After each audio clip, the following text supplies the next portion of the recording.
here ever before? No, this was our first time calling. Get out. Yes, ma'am. Wow. So you were reaching out for prayer, but normally your wife calls in for prayer. Yes, that's correct. What? Yes, ma'am. That's interesting. So you've been connected for years. Yes, that's correct. But we just really started reaching out for prayer. Wow. Well, honestly, I would love to come into agreement with you in prayer for whatever it is that you're believing God for. You know, God opened up heaven over this prayer line, and so many miracles manifest. Mm-hmm. All we have to do is agree, right? Yeah.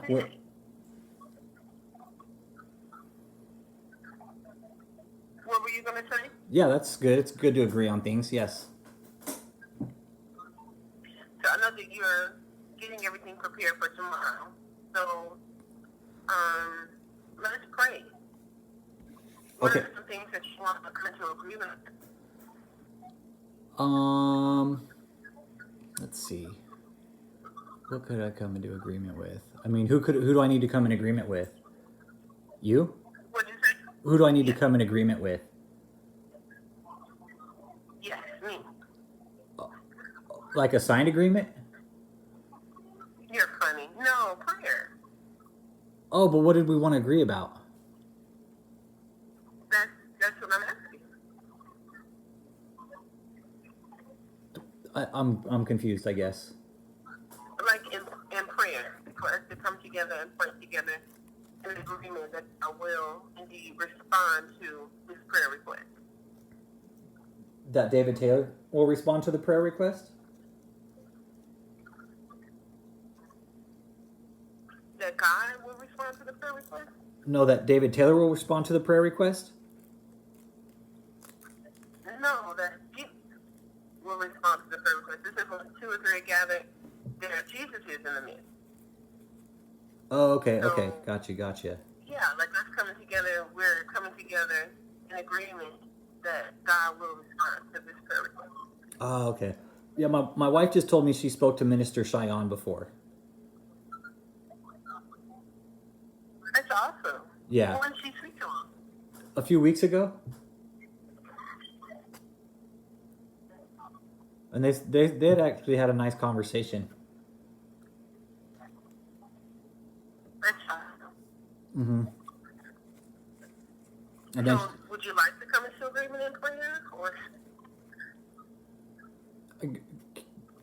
when is David Taylor going to come out again? Will we be seeing him again soon? do you guys do live stream? Yes, we do live streams. That's what we're watching, but it looks like all the stuff he's playing now is just like older reruns of shows he's already done. Like there's nothing really new lately. No, he's come out recently. Yeah, the One Night with the King. Mm-hmm. Yeah, we saw that. That's awesome. What do you think about it? It was pretty phenomenal. We thought it was great. At first it was one night when he had first started, and then it turned into 3 nights, and then it turned into 7 nights now. Mm-hmm. So we thought that was pretty awesome that he kept going, for another 3 to 4 nights. Yeah. And preaching the word. We are still getting so many testimonies of how Jesus visited, he appeared, and even people have had visitations from Jehovah, just by watching those live streams. Mm-hmm. Even rewatching them. Well, yeah, we saw. So it was awesome. We did. We saw how Jesus was eating dinner with people, and we thought that was really amazing. Who, Jesus? Yeah, we saw that one night. Jesus was sitting down having dinner with everybody. That's what Apostle. The little girl that had the visitation. Well, we saw that too about the little girl, and then Apostle Taylor said that Jesus was going to come and sit down with everybody and eat dinner. Mm-hmm. And we thought that was. That Jesus. Go ahead. That Jesus would come and visit like that. Yes, ma'am. That's awesome. Mm-hmm. Did you see the One Night with the King? I did. Oh, okay. I did. Were you actually there? What do you mean? Were you actually there at JMMI? On the live stream? Yes, ma'am. Yeah, I was watching from home. Oh, on the live okay. stream. Yeah, that's what we did too. We stayed at home and watched it. It was powerful. It was really powerful. Me and my wife, we couldn't stop watching it. That's awesome. Yeah, and we really enjoyed seeing how God was on stage, and it looked like Pastor Steve and all the other worship team was up there, and they fell under the glory of God, and we thought that was really amazing, to see that God was actually there and making those people fall. Amen. I mean, once God gets a hold of you, what do? You can't control it. You just let him take over. Yeah, that's definitely, you just have to fall over like that, huh? And just fall to the ground and lay there. Yeah, I mean, that's what the Word of God says. He fell as dead. Yes, ma'am. So I guess he's the same yesterday, today, and forevermore. So he's doing it again today. Who Pastor Steve is? What'd you say? Pastor Steve is on stage again tonight? You said, is he on stage? Yeah. Is he on stage? No, is Pastor Steve on stage again tonight? I don't know what you mean. Pastor Steve? Mm-hmm. Will he be on stage again tonight? Pastor Steve? From the live stream. Oh, that's awesome. That's the only place we know him from is the live stream. He said that's the only person what? That's the only place we know him from. Oh, okay. Is live stream. Yeah. I mean, and we saw how one thing we did see is that how Pastor or Apostle Taylor called Joseph Humpty Dumpty. And we didn't think that was too nice of Apostle Taylor. What is it? The one night on one night with the King, at one point, Apostle Taylor had just come on, and he told Pastor Busch that he looked like Humpty Dumpty. Oh. I didn't hear him say that. Oh, you didn't? No. Oh, okay. Yeah, everybody laughed at him. Everybody up on stage laughed at him too. That sounds really silly, so that's funny. Yeah, and then Joseph, he just thanked him. But What happened? Joseph just thanked him after that. What? Joseph thanked him.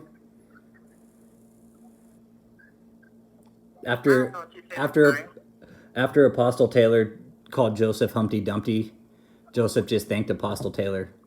Told him thank you.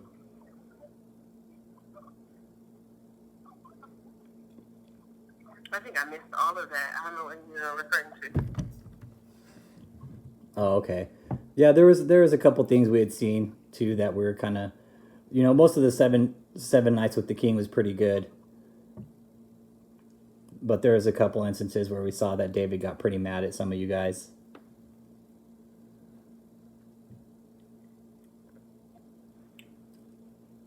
Like at one point, I think he'd even told Tony to shut up. Or somebody who was on the media team. Did you remember that part? I think I missed that. Oh, you did? Yeah. Oh, okay. Yeah, it was pretty. It was out there, but I guess he can do that, I guess, and God will forgive him. I mean, I didn't see him do anything wrong, so I don't know what you are talking about. Oh, okay. Yeah, I heard him tell one of the staff members to shut up while he was on live stream.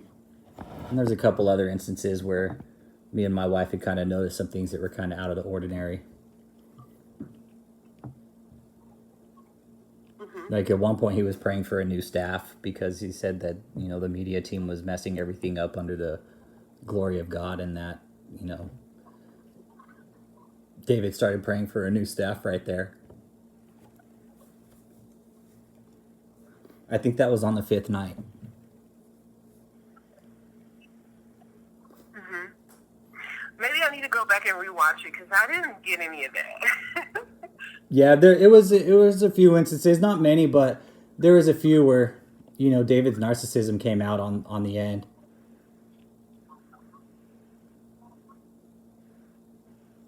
Like What is it? it's like we kind of caught it, and I don't know, we forgave him, but we just felt it was like a little narcissistic, I guess. Like the way he was talking to the staff, yeah. We didn't feel he was Yeah, talking to the staff too good. judgmental, don't you think? Not at all, no. You don't think that's judgmental? No. It's just an observation. Well, I mean, I didn't see that, so it just kind of seems weird that you would say something about narcissist. What is it? What did you say? Narcissistic? Yeah. Yeah. I'm not judgmental. It was just an observation. Like the one time he was belittling the staff, it was, I don't know, it seemed a little steep.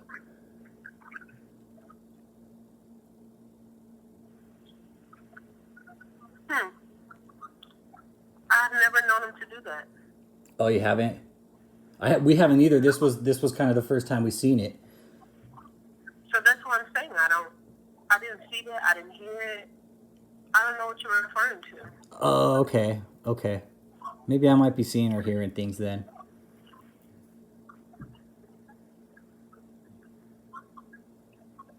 Or we might be, I guess. I don't know. Yeah, I've known Apostle Taylor for some years now. Mm-hmm. I've never known him to be like that. So I don't know what you're talking about. Okay. Well, I'll rewatch the videos and maybe I'll find them or something, and I don't know, maybe. Yeah, that's strange. Yeah, it's pretty strange. I thought I was. I mean, anybody who's willing to shut away with God for 2 years, for a nation of people who predominantly don't even like him because he's black. I think that he is indeed a very kind man, very loving and kind and patient person. So I don't know it just doesn't line up. You know what I'm saying? Oh, people don't like him because he's black? I mean, yeah, you know about racism in America. Mm-hmm. You know about it. It's not hidden. It's not a secret. Everybody knows about it. So is that the reason he's shut away with God for 2 years? Is that the reason he shut away? Is because of the cry racism? out to God or a nation, a nation of people that have basically belittled him and his culture for years. So I think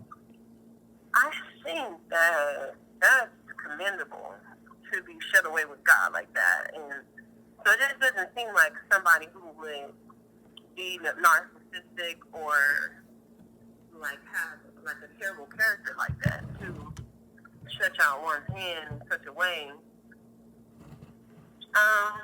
Just doesn't line up. It doesn't make sense. So I think I think maybe we should. Would you like me to send? I mean, I'm not calling David a narcissist by any means. Because you listen to his messages, you've heard his heart. You know what I mean? You've heard all these things. I mean, you're telling me you listen to it, Mm-hmm. and you've been following. You obviously have some kind of love for Apostle. Nobody just watches his live stream. You don't want to watch it. Mm-hmm.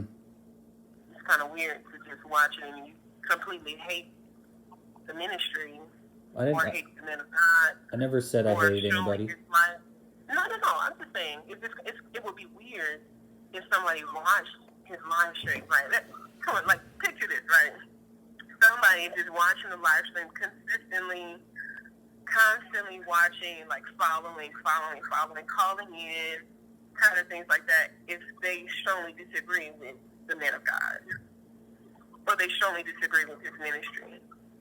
It doesn't make sense to do that because there are like thousands of ministries around the world. So then you would not participate or pay attention to something that you don't like strongly, or you strongly disagree. You know, like people who don't like Trump, they're not going to his rallies. You see what I'm saying? Yeah. It doesn't add up. So, you know, it will just be kind of weird. Is that why there's nobody in church at JMMI? What happened? Is that why there's nobody in church at JMMI because of COVID? What?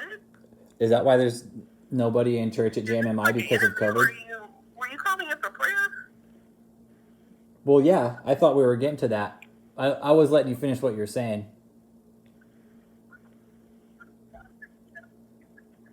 Well, you said nobody was going to Trump's rally because you said nobody was going to Trump's rallies because nobody likes him. No, I said people who don't support Trump don't go to his rallies because they don't support Trump. Well, yeah, that's isn't that just common sense? I mean, like if you don't like something, you're not going to go, right? Is this regarding like prayer? Well, yeah, that's what I thought you called for.